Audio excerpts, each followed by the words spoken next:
महाराज जी, मेरा एक प्रश्न था कि हम जैसे भक्ति पूजा पाठ करते हैं तब ये इतने दुख क्यों आते हैं हमारे जीवन में?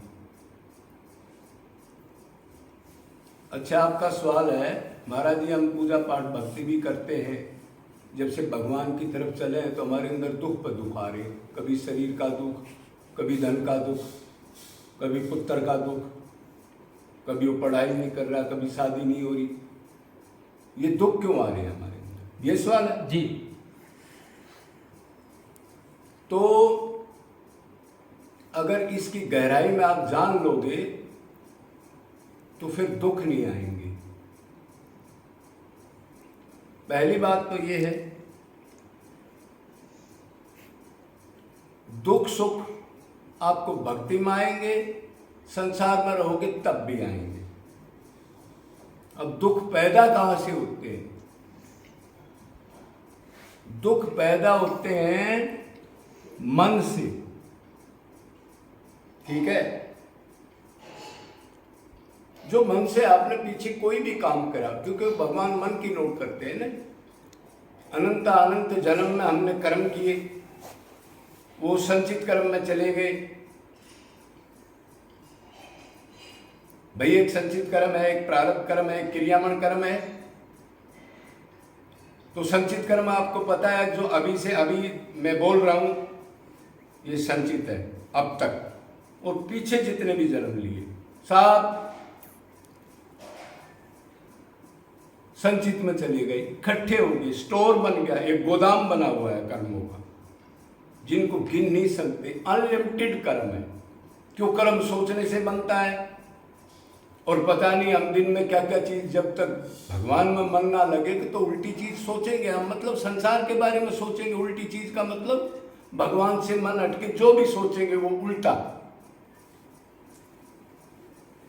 तो वो उसमें संचित कर्म में चले गए, उसमें से प्रारब्ध बन गया। जब एक जीव एक शरीर को छोड़ के दूसरे शरीर में जाता है, सूक्ष्म शरीर, आत्मा और परमात्मा तीनों साथ रहेंगे। परमात्मा भी जाएगा साथ।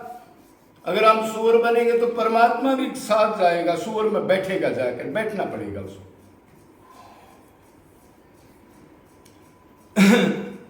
तो ये संचित कर्म है। जब शरीर पूरा हो जाता है, टाइम अवधि उसकी, जब शरीर छूट जाता है तो लोक से परलोक में जीव जाता है। लोक कहते हैं जो अभी शरीर है उसी को लोक कहते हैं, जो अगला शरीर मिलेगा उसको परलोक कहते हैं। तो तीन चीज जाएंगी, आत्मा, सूक्ष्म शरीर। सूक्ष्म शरीर आप जानते हो ना क्या? 5 कर्मेंद्री, 5 ज्ञानेंद्री, 5 प्राण, मन और बुद्धि, 17 तक। कई बात बताते हैं मन बुद्धि अहंकार 18 तक। तो ये जब तक भगवत प्राप्ति नहीं करेगा जीव, जब तक जीव का पीछा नहीं छोड़ेंगे, ये माया है। तो भगवान तो दुख देता नहीं है। कई ये भी कह देते जी हम भक्ति कर रहे हैं लेकिन भगवान दुख दे रहा। भगवान दुख नहीं देता। जीव ही अपना मित्र है, जीव ही अपना दुश्मन है, ये भागवत कहती है। तो फिर भगवान का क्या रोल है? भगवान जब दूसरे शरीर में किसी में जाएगा, साथ रहेगा, तो कर्मयोनि में मनुष्य शरीर है, उसमें 3 काम भगवान करता है। हर एक के शरीर में बैठा रहता है। क्या? आत्मा को शक्ति देगा कर्म करने की, प्राण वगैरह, इंद्रिय वगैरह, उनको वर्किंग हालत में लाएगा। और पिछला जो कर्म सुख दुख का है, वो टाइम आ जाएगा तो उसको भोगने के लिए आपको उस दशा में डाल देगा जिसको आप दुख कहते हो। और क्या करेगा? और जो आप सोचोगे उसी कर्म को कंटिन्यू नोट करता रहेगा। 3 काम करेगा। मतलब जो है, एक घोंसला है जिसको हृदय कहते हैं, एक दरख्त है शरीर, घोंसला है उसके अंदर हृदय, उसमें 2 जीव वास करते हैं, 2 पक्षी वास करते हैं। क्या? परमात्मा और उसका अंश जीवात्मा। तो जीवात्मा क्या करती है? अपने को शरीर मान के पहले कर्म किए, अब कर्म करती है, और परमात्मा उसको नोट करता है और आनंद में हर एक जीव के अंदर बैठा रहता है और नोट करता रहता है क्या सोचा। ये ध्यान रखना, बहुत भ्रमित है लोग, जी मैंने तो कोई बुरा कर्म किया नहीं। तो बुरा कर्म कौन सी मशीन से होता है जानता है? किस मशीन से कर्म होता है? मन से। तू तो ये सोच रहा है मैंने किसी कुत्ते को मारा नहीं, उसको आप या किसी आदमी को मैंने गाली नहीं दे रहा, आपने सोचा ये कैसा आदमी है, बड़ा गंदा आदमी है, मेरे पास क्यों आया? तो तैने तो सोच लिया, मैंने कुछ नहीं बोला, मैं बिल्कुल ठीक हूं। लेकिन भगवान ने कहा बेटे मैंने तो नोट कर लिया। मन की नोट करता हूं, मन मन मन। ये कितने लोग जानते हैं? किससे सक्रेसी रख रहे हो? अंतर्यामी से। अरे इनसे तो रख सकते हो, एक दूसरे को पागल बना रहे हैं हम।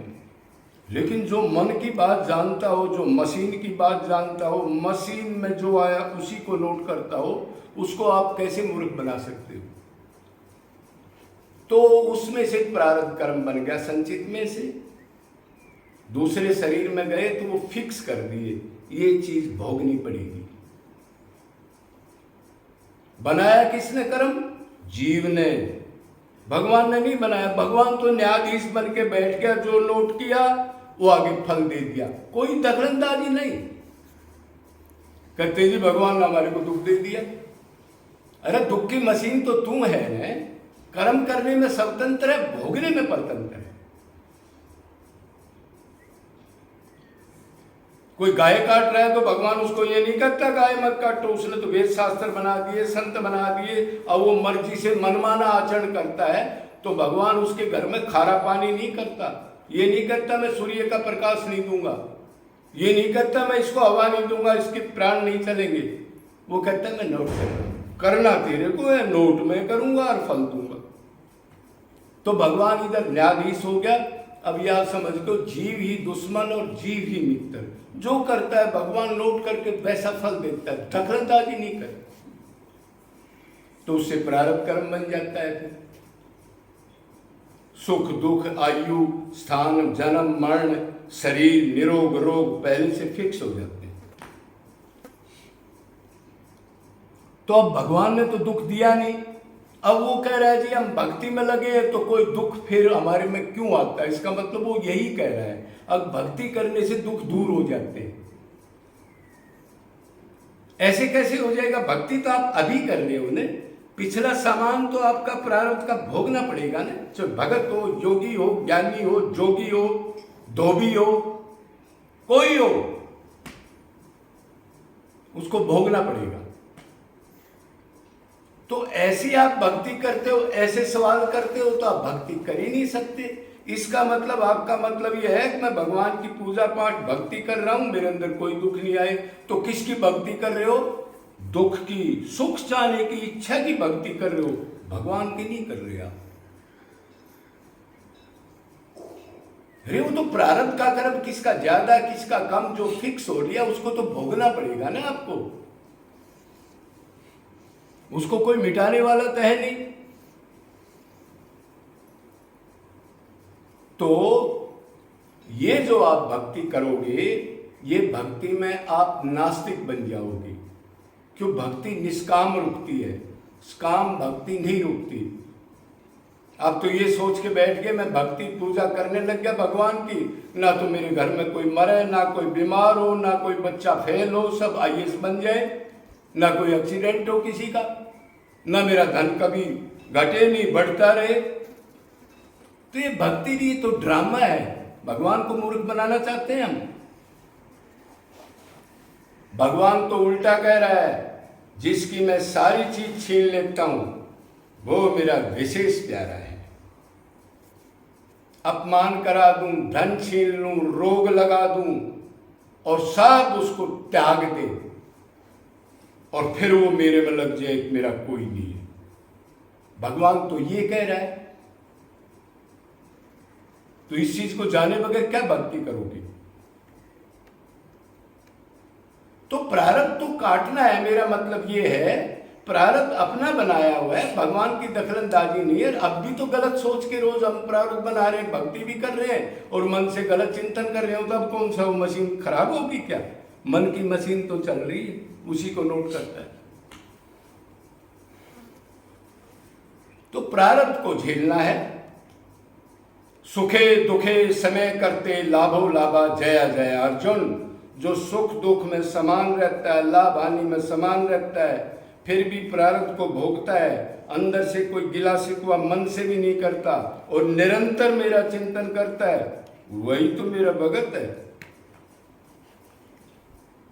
तो ये भक्ति नहीं है तो दुख कोई नहीं आता, ये जीव का प्रारब्ध है, वो तो भोगना पड़ेगा। बल्कि संत या भगत तो ऐसे खुश होता है, प्रभु मेरा सारा प्रारब्ध भुगवा रहे हो आप, कभी आप टोटा डाल रहे हो, कभी पैसा खत्म हो गया, कभी मेरे में रोग लगा दिया, कभी मेरा पुत्र मर गया, मेरे को शुद्ध कर रहे हो, ये आपकी बड़ी दया है। क्यों? प्रारब्ध तो भोगना है।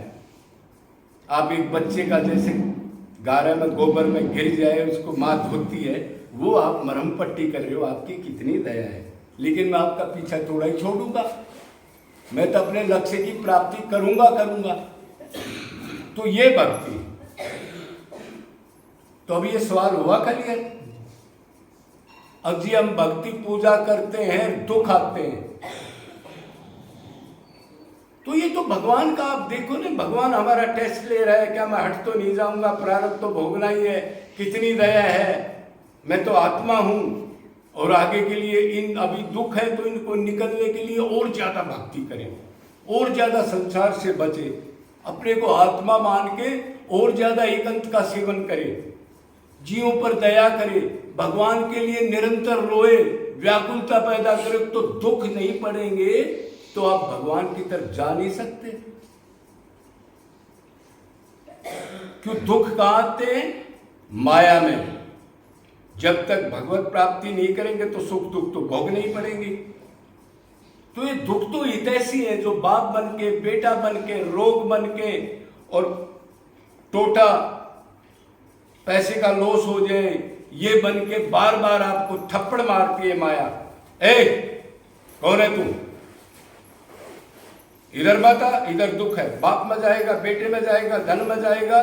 तो ये माया हितैषी है जो बार बार जीव को मारती है। चल अपने बाप के पास, चल श्री कृष्ण के पास। ये दुख ना हो तो एक आदमी भी परमात्मा का नाम नहीं ले। इतना ऐसा आदमी है ये, फिर प्लानिंग बनाए, फिर जगह जगह पिकनिक पार्टी करे, फिर और 10 प्लाट बनाए, 20 दुकान बनाए।